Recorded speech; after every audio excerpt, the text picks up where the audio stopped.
gets rid of invading microorganisms, damaged cell, and other harmful debris. They're found circulating in blood, tissue, and the lymphatic system. And the remains of the process is called pus. You guys familiar with pus? You know, that oozing white liquid that comes out of your cut or something, really gross stuff, you know? Pus, something looks pussy and yellowish and whitish and oozy and blue, you know?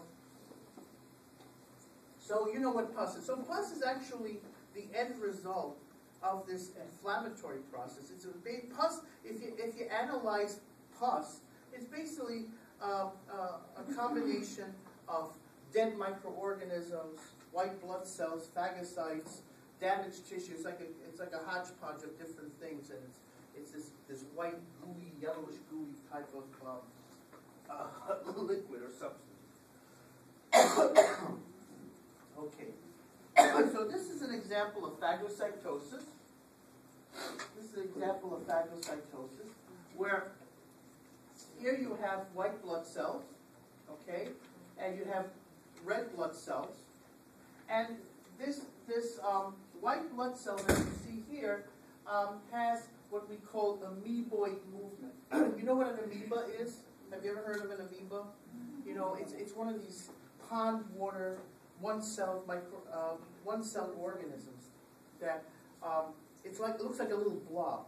Okay, it doesn't have a definite shape to it, and it changes its shape constantly. And if you can think of a blob-like structure, that's what these phagocytes are. When they go through the circulation, they find these microorganisms, and they surround the microorganism. They literally surround it and ingest and engulf these microorganisms. That's what you see here. So if you have this cartoon rendering of a white blood cell of a phagocyte, so you'll see the bacteria comes in and it literally engulfs itself over the bacteria and ingests it. And of course you'll see that it digests it. You know, these amoeba-like phagocytes actually, they have digestive enzymes that literally break down the bacterial cell, okay, and destroys the bacterial cell that way, okay. So that's called phagocytosis, okay. So the immune system controls the response to the disease, and basically, when we talk later about the immune system, we'll talk about the different components of the immune system. One thing is called the adaptive immunity, and adaptive immunity is acquired during life from exposure to disease organisms.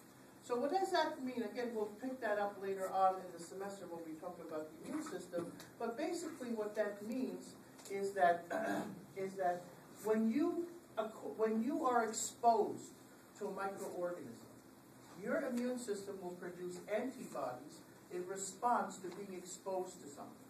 For example, perfect example is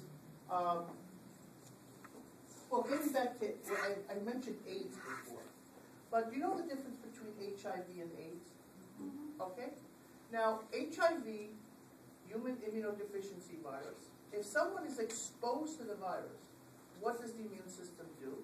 It produces antibodies in response to the body being exposed to that virus. Okay? Being HIV positive is not the same as AIDS. I'm sure you know that, right? It is different. Okay? If you're exposed to the virus and you undergo no treatment whatsoever, perhaps in time you will acquire AIDS.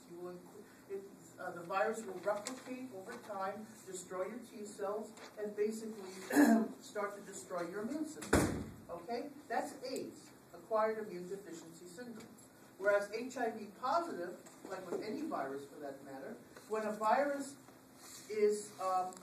infiltrates an individual, the immune system literally launches antibodies against that virus. Okay? So we call that antibodies. Okay? So basically that's what adaptive immunity is. When you are exposed to the virus and you therefore produce antibodies in response. The immune system monitors the body for abnormal cells and malfunctioning cells. So the immune system is constantly monitoring your body for abnormal cells. So obviously, the microorganisms that infiltrate your body, they have certain proteins on their surface that are foreign proteins. And when the immune system sees it, if the immune system is working properly, it's going to say, hey, you're not one of us.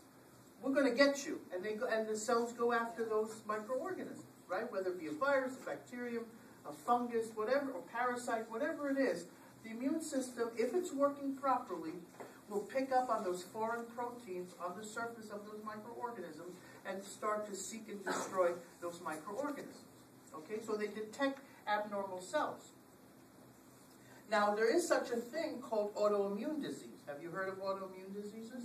Okay, well, autoimmune diseases is kind of a funny phenomenon because for some reason, and there are theories about why, but I'm not going to go into the theories, but apparently what happens is that your body cells, you know, your own cells, are picked up as being foreign. And the immune system looks at your cells, or a group of cells, or a certain population of cells, and say, hey, you're not one of us, but they really are one of us, okay? And the immune system starts to destroy good body cells, okay? And that's called an autoimmune disease. And there are a few out there, you know. One of the more famous ones is